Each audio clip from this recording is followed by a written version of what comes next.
John Elway retired as a future Hall of Famer and two-time world champion. This one's for John. But it might not have been as a Bronco, if not for a dramatic turn of events. A standout at Stanford, Elway was the most coveted player in the 1983 draft.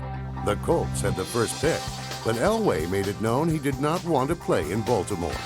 I want to give myself the best chance to be the best quarterback that I could, and I looked at that organization and what they were doing, and I didn't think that that was going to give me the best chance to show off my talent. Not show off my talents, but to win a Super Bowl and to win as a football team. The Colts considered several trade offers before draft day, but would only give up the rights to Elway for a fistful of first-round picks. He was the best prospect I had ever seen. So if I was going to trade him, it was going to be for the greatest trade in the history of pro football. When no one met the asking price, the Colts took Elway. Baltimore selects quarterback John Elway of Stanford. But that didn't mean their ownership would keep him. I went down and picked him. When I came back up, they couldn't see me, but I could hear them. They were already talking about, look, we'll just leave here and go do what we want to do. So I knew it was going to be difficult to keep them from trading him.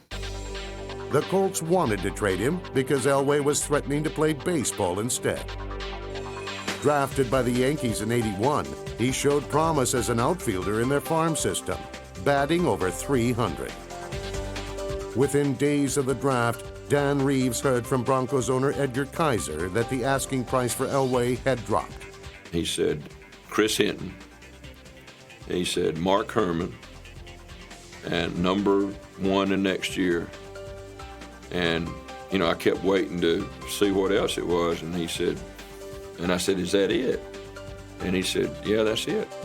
The deal was done, with the Colts GM and head coach kept out of the loop. I didn't find out about the trade until they broke into the NBA playoffs with a press conference. I called Frank Kush, who was the head coach. I said, are you watching the NBA playoffs? He said, no. I said, you better put them on because they just traded your quarterback. So that's how we found out. Baltimore acquired linemen Chris Hinton and Ron Solt, and quarterback Mark Herman, none of whom came close to matching the franchise player the Colts might have had in Elway. It was nothing against the city of Baltimore or anything like that. It was just a matter of what I had to do what I thought was best for John Elway, and that the situation at Baltimore was not better than the situation I had with baseball. The situation with Denver wouldn't have happened if not for the leverage Elway had in baseball.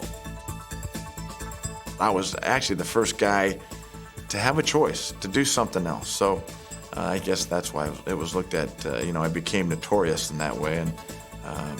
But it's turned out to be the right move.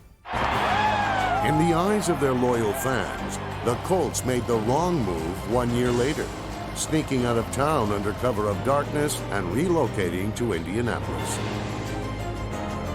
Owner Bob Irsay became even more notorious than the quarterback he gave up. John Elway was the loss that a failing but once proud franchise could not survive.